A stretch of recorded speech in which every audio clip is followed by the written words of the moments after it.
Hey everyone, welcome to the show. I have David Green here today. He is an inventor and he owns multiple businesses. And he seems to be involved in a lot of different things, like I am.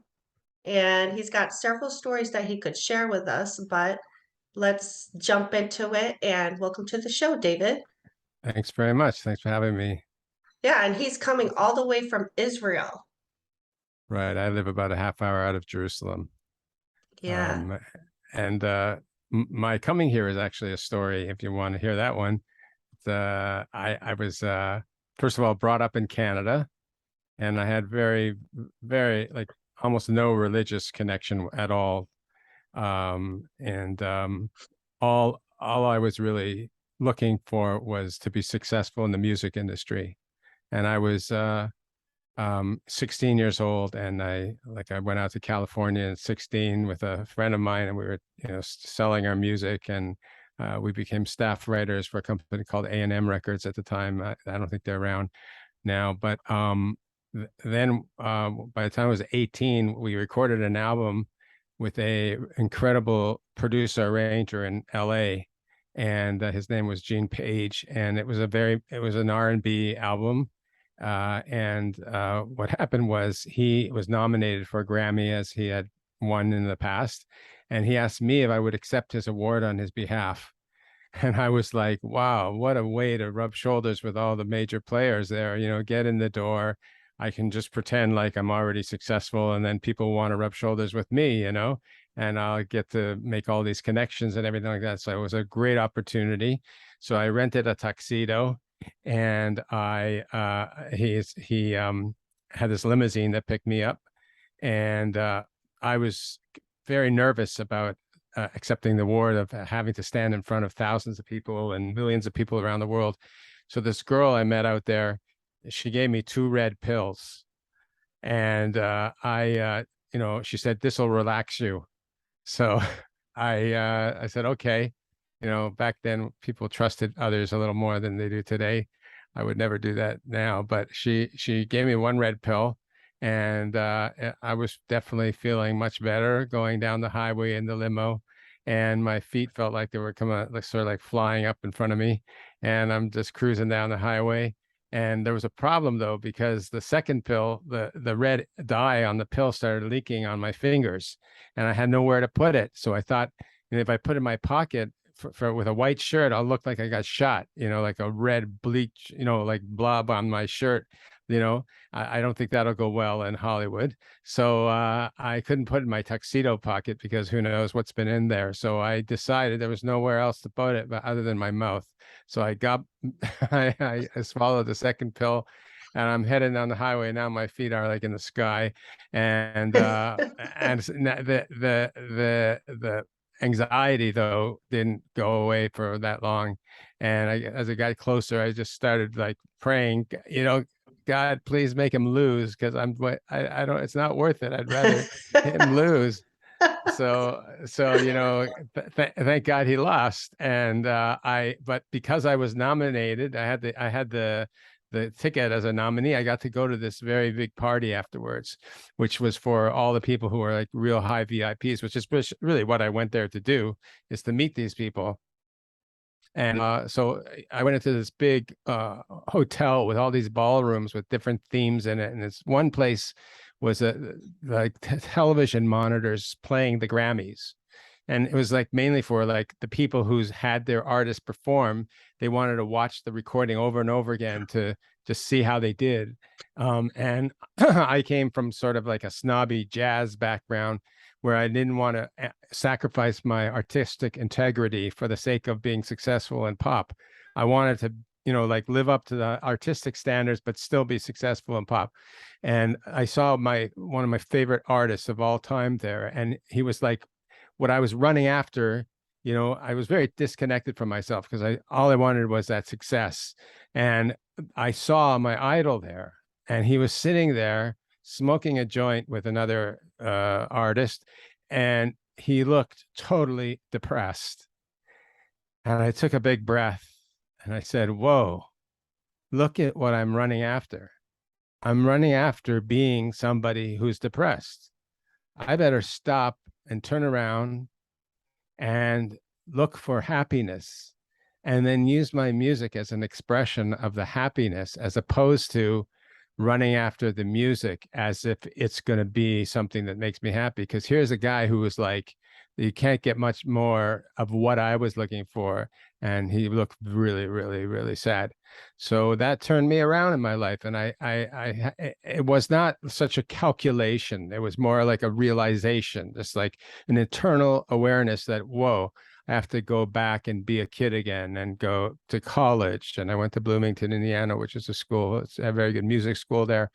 And everyone there wanted to be like that artist in Hollywood. You know, all the musicians were running after this same thing. So, but I stayed there for 3.5 years until I finally decided, you know what? I got to find myself. And I felt the best place to do that was in Israel because my soul had some sort of connection to Israel. I don't know what it was, but my soul was connected there.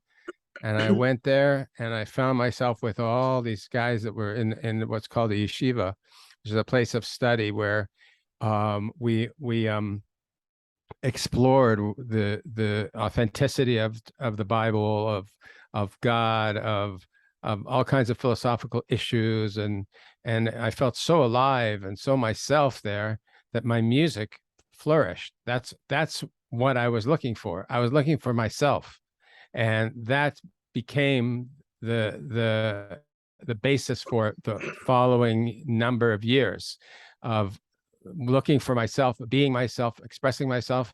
And I got into teaching others to find themselves. So like my first album that I put out once since I was in Israel is called Journey to the Real You. And it's all about themes of getting to know yourself, you're learning to look in a way at the world that's different, that allows you to see reality without so much confusion and all those kinds of issues. And I wrote a book called A Book About You, which is helping people discover their inner selves. And so that has been the thrust of what I've been doing. I became a rabbi along the way, and been involved in education and stuff. And although I have a great time with my businesses, I think my heart is most excited when I'm involved in helping other people know who they are. And that's why I ended up on this podcast because I want to share my new book with people, and it's called Pictures of Your Soul, and just be able to enjoy sharing ideas with others. So that's amazing that you found your idol, you realized that he wasn't happy or she, He, and it completely shifted you at that moment. yeah, it was bizarre. I mean, It's you it could you could have just said, a number of things could have happened. I mean, you could have seen him and said, "Oh, there's my idol," and kind of not tuned into his emotional state, right. but You you know, did. there's an interesting idea, which is that within all of us, deep down inside, is an awareness of what is ultimately true and who we really are and what our purpose is in this world. But the problem is that it's covered up by layers and layers of static. It's like it's static from social media, from our phones, from relationships, social pressure, all these things that are static in our lives. And if you can turn down the static and listen really carefully, you can hear a voice inside of you that knows what's ultimately best for you. And I think that shock of seeing him look so sad just like was like a few minutes, or not a few minutes, a few seconds of total removal of static, because everything I was running after was all static. And that was removed at that point. So I heard that inner voice that you were describing of hearing my true self as opposed to this superficial one that I was running after. Yeah, I had a similar experience. Probably the most famous person I've met was Russell Crowe, the year that he won Best Actor. And he has a band. I don't know if he still tours with them, but my friend and I saw the band, and somehow we got invited backstage. Wow. And we met the entire band, and they were super nice, like super laid back Australian guys. There were a couple groupie women back there that made me uncomfortable. But then I met Russell Crowe, but same thing, just he seemed pissed off or in a bad mood. And even though, he greeted me, it was like the whole demeanor was just unhappy. Right, And right. this is the year he won that Really. Oscar. You know Yeah. what I always feel sorry for people who are that successful. Like you imagine, Madonna sells 40 million records in one year, and then the next year she sells 35 million. Why are they not liking me as much as they did last year? 35 million is pretty good. So why isn't she happy with that? Because it's all becomes relative in this very, very distorted world of success. And I like my mother is so happy that I did not become overly successful in the music industry in the Hollywood world, because she was smart. And one time while I was in the middle of this, like running after everything and feeling very disconnected from myself, she sat me down and said, "You know what, David? I want you to sit for a minute and I'm going to make you a cup of tea." And I said, "Well, what in the world? I got to go. I'll grab a pizza and run out the door." I'm a fast food guy. I don't have time for tea. So she made this tea, like a chamomile tea with hardly any flavor in it. And she sat it down, put it in front of me and said to me, "David, I want you to taste the tea." And I said, "Taste the tea? This tea hardly has any flavor." But you know what? She made me tune in to the subtlety of the tea, into subtle flavor. And that meant that I had to stop everything I was running after and tune into the moment and experience what was in front of me. And I hadn't done that in such a long time, but she was teaching me a very, very wise lesson. Experientially, stop and experience what really matters. And I tell that story over to my students because it's very much in theme with the process of getting to know yourself. Because if you're running fast after something external, that becomes static. And we want to turn that down and hear what your real soul has to say. Right. And if you don't take the time and you're too busy, you're not going to hear that inner voice. You're not going to be able to discern what you really want because you're distracting yourself by Right. all of this busyness. I'm always Right. suspicious of people who are very, very busy. Yeah. Like When they you, tell me, I just don't people have like, time for anything. I can't even get together with a cup of coffee. I'm like, really? You really can't get together for a cup of coffee? And I immediately start thinking, what are they running from? right. And then I think probably something that they don't want to feel. Very good. Very true. Yeah. People run, that's what people do. They run and run and run away from themselves.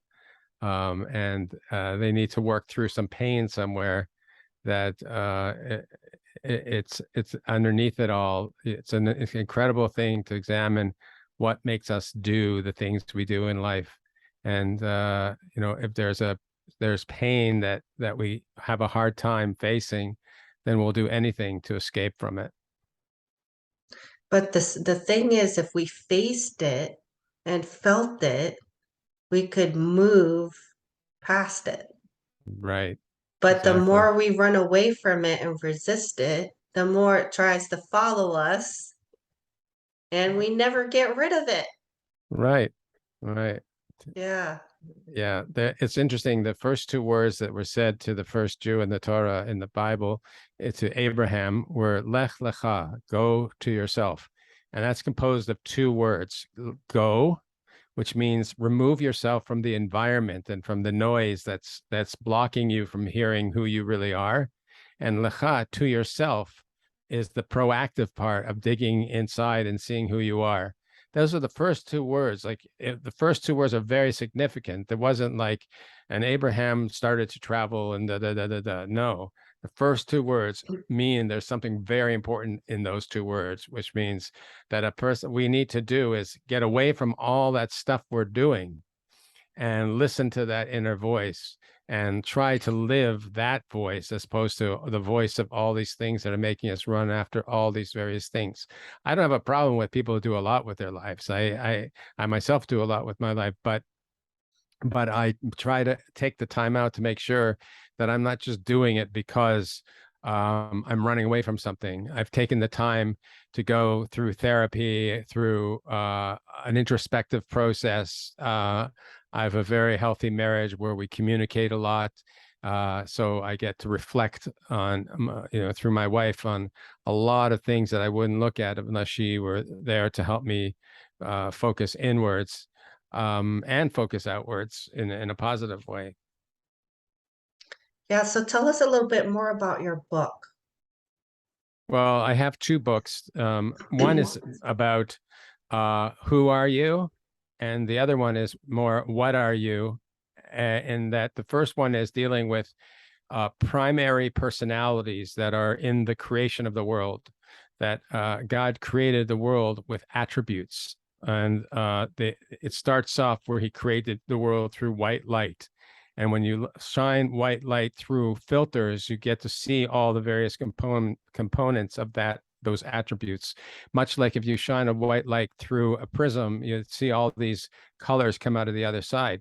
Well, those colors were already embedded in the light before, but you just couldn't see them. So similarly, when God created a world, he shined his endless light in the world, and then it's split off into all these attributes. And there are three primary ones. Those three primary ones are called Chesed, Gevurah, and Tiferet. There's like loving kindness, strength, and discipline. And Tiferet is more of an intellectual balance of the other ones. And every person is rooted in one of those more than the other. So in my book, each chapter goes through how you identify what is your root personality and what strengths you have and what weaknesses you have. And what it does is it allows people to grab onto their strengths and build their life around their strengths, and also know what weaknesses they come with as part of the package with those strengths, so that they become much more accepting of themselves. And he says, of course, I'm the kind of person who comes late if I'm the type of person who loves people so much, because if I love people so much, it's hard to not stop and give them hugs and schmooze with them along the way while somebody else is waiting in the coffee shop. But how could I leave this person that I love so much, right? They come in hand, and a person is supposed to work on those things. If they know that they have those kind of weaknesses, they know to work on them. It's not just like someone else telling them they have that problem. It's something that they should work on, but not in a negative way, but in a very positive way. So that book really works a lot on giving people the ability to make choices and move forward in life with, the second book, which just came out now, it's called Pictures of Your Soul. Now, pictures is a physical thing and soul is a spiritual thing. So, like, how do you have pictures of the soul? So, there's a classic Hasidic work called Tanya that describes the anatomy of the soul, the layers of the soul, levels of the soul, where the soul, different aspects of the soul reside within the body, right? And by understanding the soul and how it works and connects to our physical body, but the more you study it, the more you actually start to feel your soul. So when you read this book, it starts like walking through a forest and like just becoming in touch with yourself. But then it goes layers and layers and layers deeper into that consciousness of your soul and what that is. And you can actually start elevating yourself to a higher level through reading through the book. And there's an amazing photographer who lives right next to the Western Wall in Jerusalem, and he spends a couple of hours a day photographing people who are deep in prayer, and you can actually see in their eyes they're like glowing with this high, incredible sense of spirituality, inspiration. So I have the book. The book is full of these pictures that take up full pages with the text overlapping them, and so you feel you can see the soul also, not only in the pictures in the illustrations, but also in the pictures of these people who are immersed in prayer. And that's the two books. And as a musician, what I did was I recorded two albums. One goes with the first book and one goes with the second book. And I quote the lyrics throughout the books and with little QR codes so that you can scan the code and the music will start to play that's of the very lyrics that are written in the book. So it's really two books, but two albums that go with that. So the first book, I think I caught Loving Kindness, and the other one was a thinker. Gevura is the second one. Before the thinker is the Gevura, which is Gibor. It means a strength, but it also means judgment. It means the ability to decide what is right and wrong and know what it's like the sun and the moon. The sun projects an endless amount of light, right? That's like chesed. That's the kindness side that is constantly giving. But someone who is constantly giving has a big problem that they become depleted of all their energy and they don't know when to say no, right? Just like somebody who's like that in relationships, they'll tend to be in an abusive relationship because they're constantly giving. They don't know when to say that this isn't healthy anymore. I should get out of here, right? So if they add some gvura, which is a second personality, then they have the ability to ascertain whether this is good for me or bad for me. They know how to restriction. That's like the moon. The moon doesn't give its own light, but its light is all generated from the sun shining on it, right? So that is looks like a source of light, but it's really made from becoming something that resists. If there was no moon, then you wouldn't see the effect of the sun. But the moon there is there for creating a boundary which enables us to see the sun in the night because the moon is reflecting that. So there's personalities that are very good in their ability to take care of things and be responsible for things and like they're the first ones to get up in the morning and go to the gym and go to work and open the door. They're the ones with all the keys on their belt loop, and they turn on the coffee machine in the morning. They're very much doers, right? And they're usually in very good shape and are exercising that sense of discipline. And the third one are the thinkers, or they're more removed from the whole process and evaluating what is the right thing to do, what is the wrong thing to do, how can I plan ahead to do something in this way or that way. And the word tiferet means harmony, which is really taking the chesed and gevura and stepping back, and that's done more in the mind. I wonder what I am, but I probably think that I'm more of a thinker, the Yeah, third one. Yeah. by the name of your podcast, I would say so, because you like you like to be amused by things, like what's really going on behind this? Who's this crazy guy talking to you right now in this podcast? Like, what is his deal? Analyze him a little bit. That's very much a Tiferet type of personality. I don't really analyze my guests, but I enjoy meeting people and I enjoy talking with them, and I always learn something. So I figure if I record this, somebody might learn something too, or they might have an aha moment, and that would be the best Right, outcome of listening. right, right, definitely. But you're very interested in conceptually, like gathering in those sparks of personalities and awareness, and yeah. Yeah, and also that makes sense because I don't know if you follow numerology, but my life path number is a one, and ones are thinkers, and Uh-huh. we're we got that bad judgmental voice in our head all the time. All right. Well, Usually, is always going to be the negative side of the positive. So you have to know that comes right. with it. Yep. And all you have to do is work on it. Learn to see the brighter side of people and don't let the negative side pull you down. Yeah, it's mostly self-reflected. It's more about judging self, not really others. Right. So Definitely. I know that about myself. So, you know, Yeah. I Yeah. meet people like me that are really hard on themselves, and I'm like, yes, I know what that's like. So you have to work on being more gentle and loving toward yourself because you have that Well, tendency to be harsh. so I'll tell you, there's a interesting section in the Talmud that says, like, what is the most important principle? If you can teach the Torah on one leg, what would you say? So Rabbi Akiva says that you should love your neighbor as yourself. So Mhm. first of all, how is it possible to love anyone as much as yourself, right? So there's an important lesson in the words that are used. You should love your neighbor. How do you love your neighbor? By loving yourself.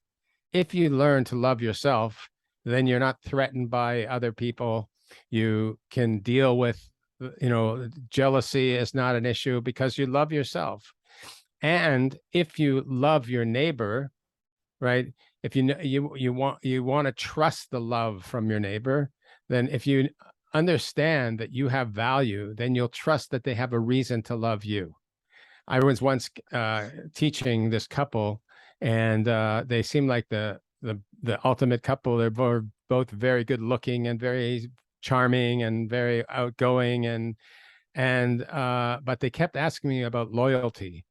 The girl was petrified that her husband would leave her, and she was a the husband loved her very much, but she had this inner sense of insecurity that was so fearful of not being loved that she actually destroyed the relationship because the lowest common denominator ends up winning. The lowest common denominator is that I'm not deserving of being loved, and therefore she wasn't trusting the love that she was getting, and the marriage fell apart.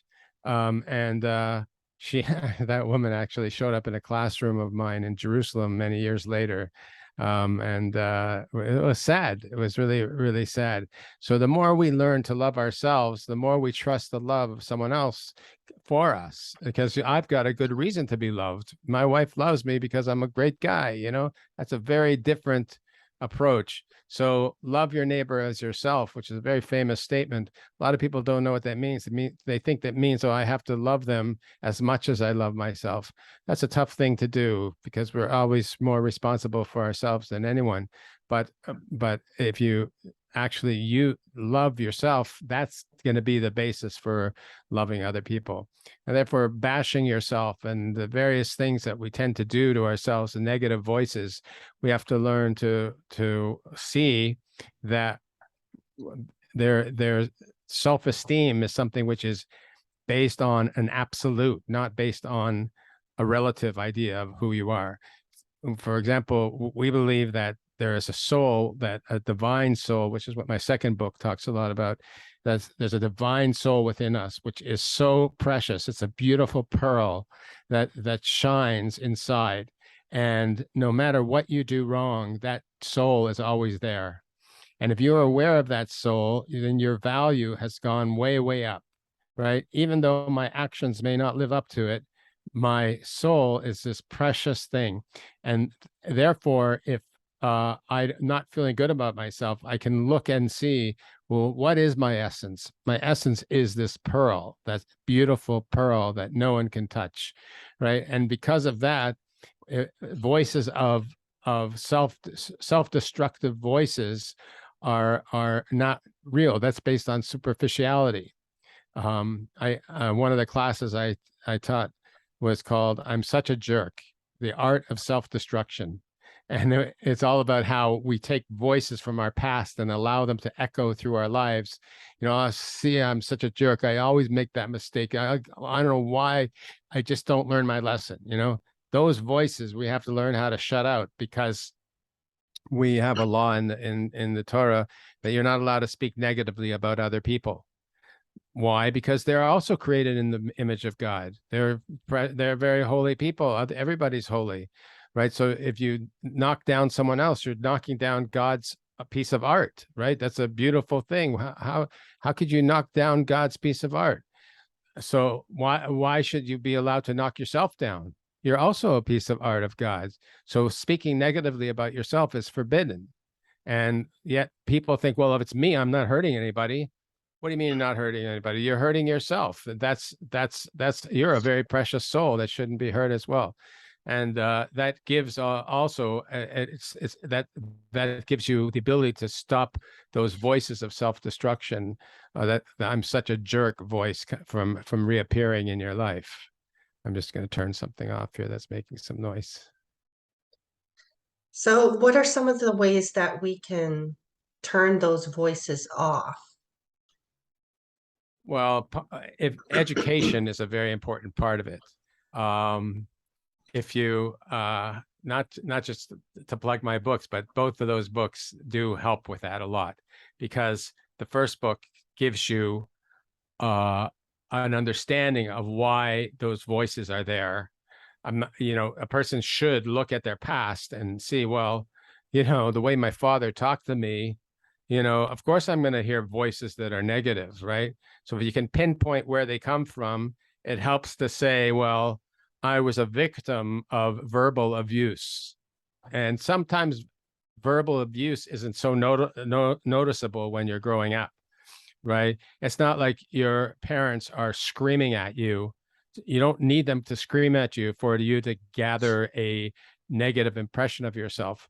But just, parents mean so much to us and are so influential that if there's a subtle form of knocking you down that is going on throughout your childhood, it actually accumulates perhaps even more than if they were to scream at you. When they scream at you, you feel, well, they're off because they're angry and they're out of control. That's their problem. But if they can give you little hints of jabs of negativity all the way through, then it's hard to say that it's them. Maybe it is you. So we have to see more clearly the how pain and negative impression has been implanted within us. And once you see that, it's much easier than to say, okay, I have to let go of it because it's not real. It's just my being the negative nurturing of negative thoughts. But also then, where to go from there. So if you take those three personalities and discover who you are and know what negativity is likely to come with, and it's not your problem, you didn't make up this is part of the package. That's a very important process in helping you with negative thoughts and self-esteem. But the other book about the soul, then the more soul awareness you have, then the more you're focusing on the beauty within. See, that's the positive approach of recognizing what you really are, which is, a beautiful soul. And if you were stuck on a planet or on an island with only one other person, right? And it's somebody you never talked to before. So then over time, you would actually learn to love that person because they're the only one else there to know. And that's because the more you get to know somebody, you start to appreciate that even their negative qualities are there for a reason. We just don't have the patience to weed out what is real and what isn't real. And when we meet people on a superficial level. But if you were stuck on that island with somebody, you'd actually start to really appreciate even the negative qualities come from a real place. And there's a reason for that. And, they should try the best to get rid of it, but you can still love them. Right. So the more you learn about yourself, the more you actually can learn to love yourself as well, knowing why the things you do have a real basis for them. And also, I think if you love yourself, you are not affected by other people's opinions as much, because there's always going to be someone that's going to come along and say, you know, criticize you or not believe in what you're doing or, and you don't get knocked down as easily if you Right. really value yourself and what you're doing and what your talents are. And Exactly. Yeah, That's it's like a in a like I was saying in a relationship, the same thing that before, like, if you have a negative self-image, then it's going to hurt the relationship. So that's also not just in a relationship with a spouse or someone else, any friend or seemingly enemy, you're much more bothered by if you have low self-esteem. And that's why it's so important to independently work on that so that you have the strength to be able to go through life and not be swayed by other people's impression of you. Because that's part of knowing who you are and being who you are. The more you love yourself, the more you can be yourself because you're not doing anything to prove to other people that you're this way or that way. yeah. So, say you have a conflict with somebody.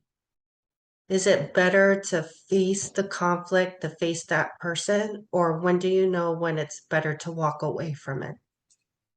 That's a very deep question.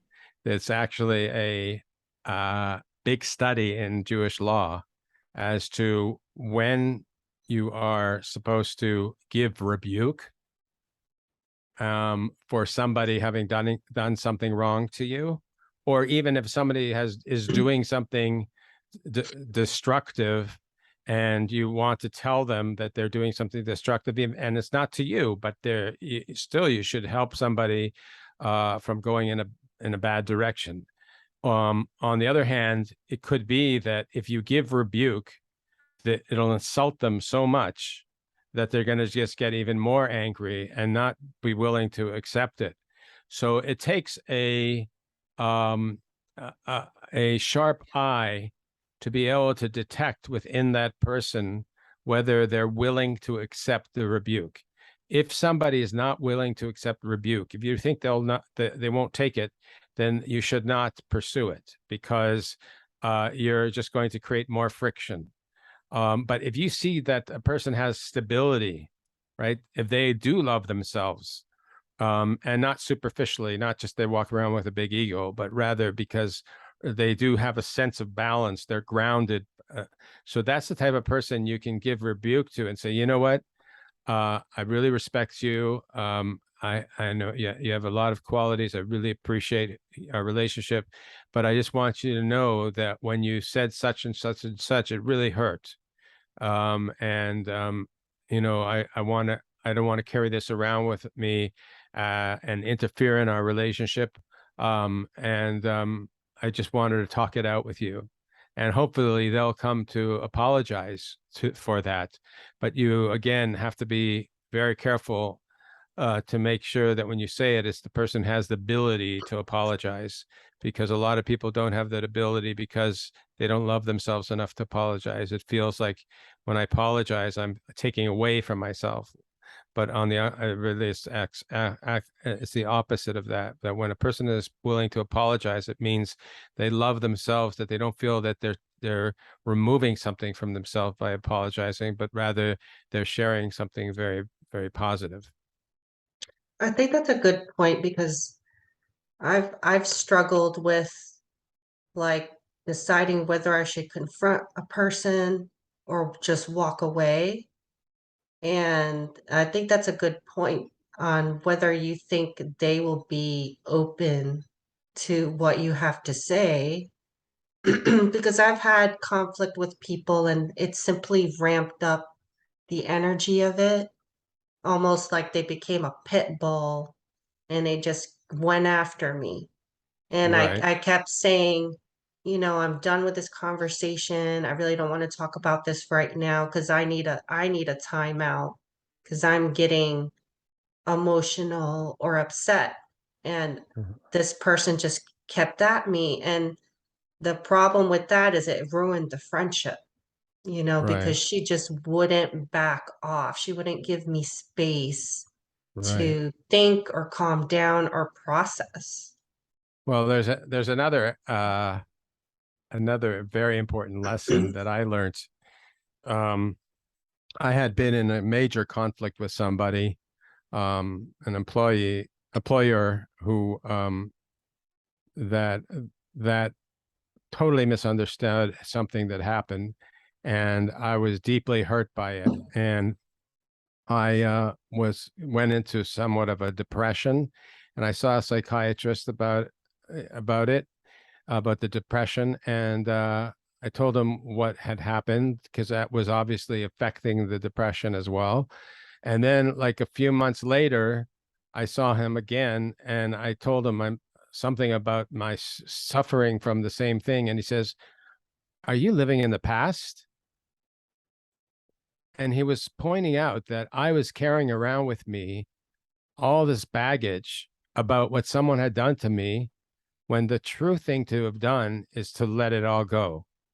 And I wrote a song then called Let It All Go, that maybe you can play some of it later. I can send you the MP3, you can play for your listeners.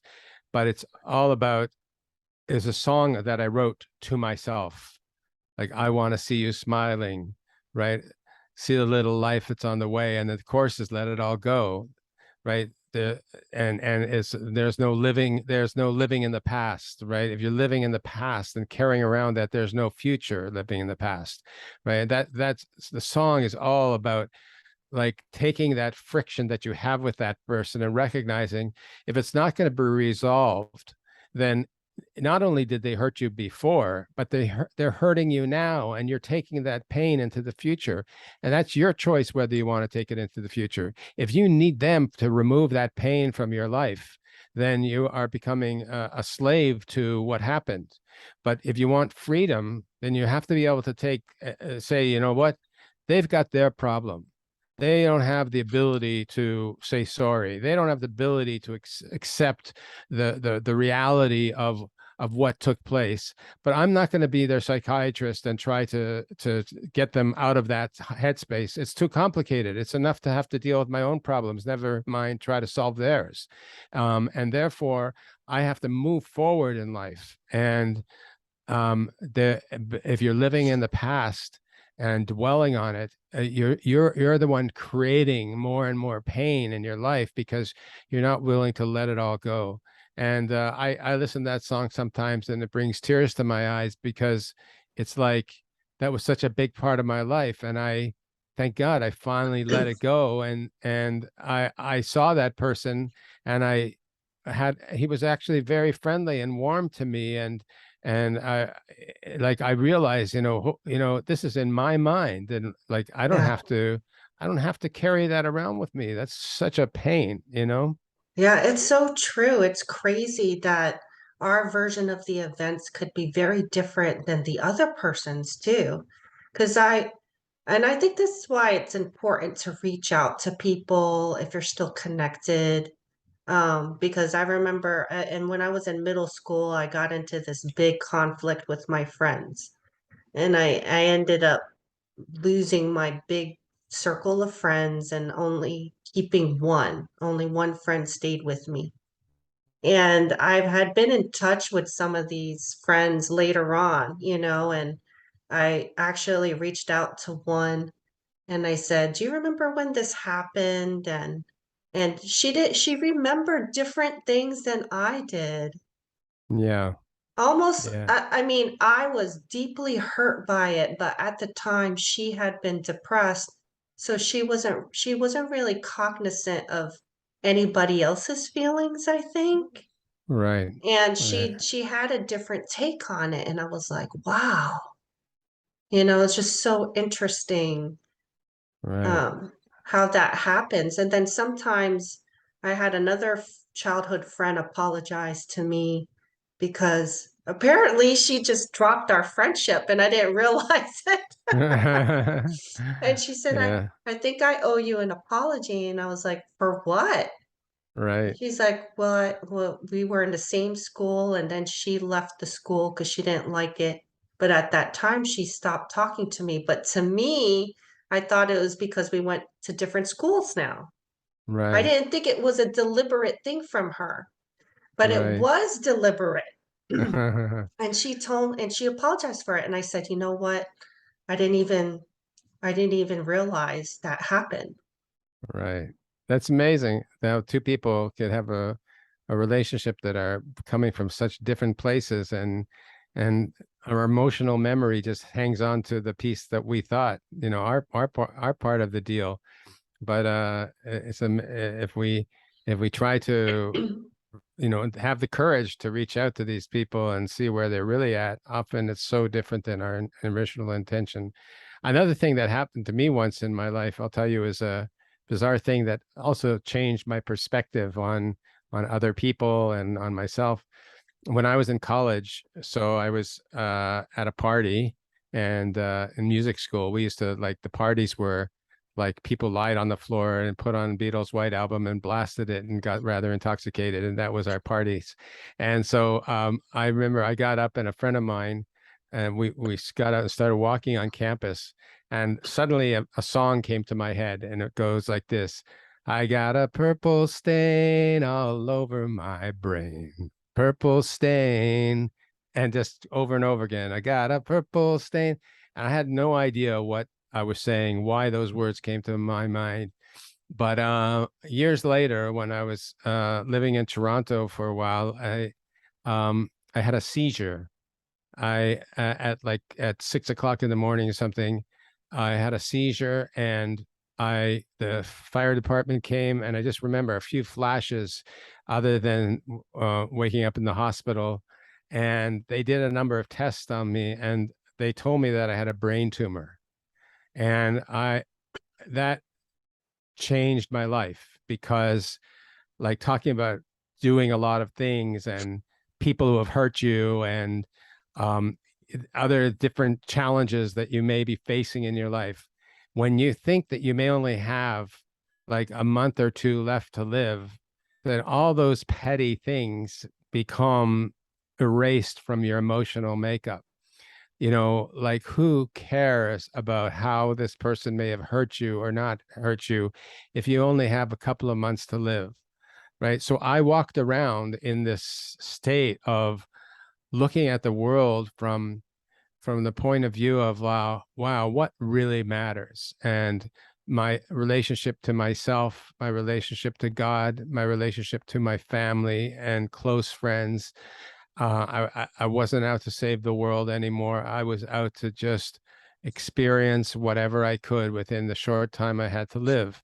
And then finally, after numerous MRIs, they told me that the tumor was benign. But what happened was at one of the times they tested me, they put a needle in my arm and they injected a purple dye into my arm through the vein and it goes up into my brain. So there was a purple stain all over my brain. Purple stain. And if you go on my website, there's a little button that says purple stain at the very bottom. And you'll see numerous students that I've had over the years where we sing that song together and everyone sort of dances and grooves to it. And it's like, you know, it became like a, you know, the song that everyone sings when they see me. Hey, there's Purple Stain, David Green, Purple Stain. Yeah, you know. So Yeah, I find that. Do you feel like that song came into your head as a message from the uh, divine? I don't know. I don't know. I don't know. Like that's a hard question. I know that when I was at the Grammys and I had that vision, it was a message from the divine. It was definitely. That's why it was enhanced by so much more depth than what I could have grasped within those few seconds. But yeah, who knows, you know, what where that came from. I believe everything that we go that pops in our minds, especially as an artist, is from the divine. But it's as I would say it's a weird experience. As wait, what's your title Yeah, of your possible my weird weirdest experience? experience. Okay, that's one of my weirdest experiences. There you go, right Yeah, there. because I feel like I do have a spirit team that helps me of angels and spirit guides, and they send me a lot of songs. I mean, Oh, it's really? quite, yeah, I'm not a musician, but I love music. And so sometimes I get a song in my head and I have not heard this song on the radio. I haven't heard it in a while, and I'll always pay attention to the lyrics because I feel like it's a message from my guides to pay attention to this song. We have a message for you in it.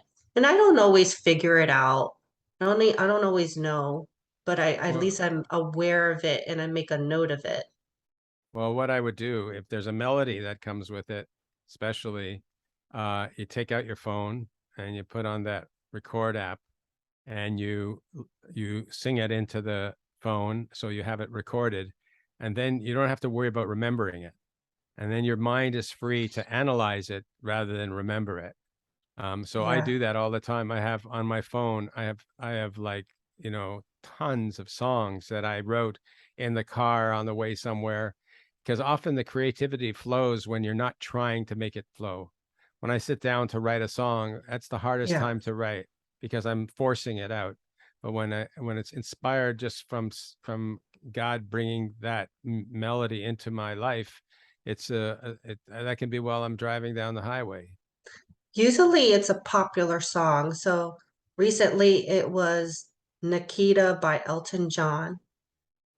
And I've been so busy lately, I haven't been really looking into the lyrics of the song. But one time I had a song in my head and in my dream, actually. So I was dreaming, and the volume of the song was so high, like the song was blasting. Oh, And so you're it's, talking about songs that other people wrote.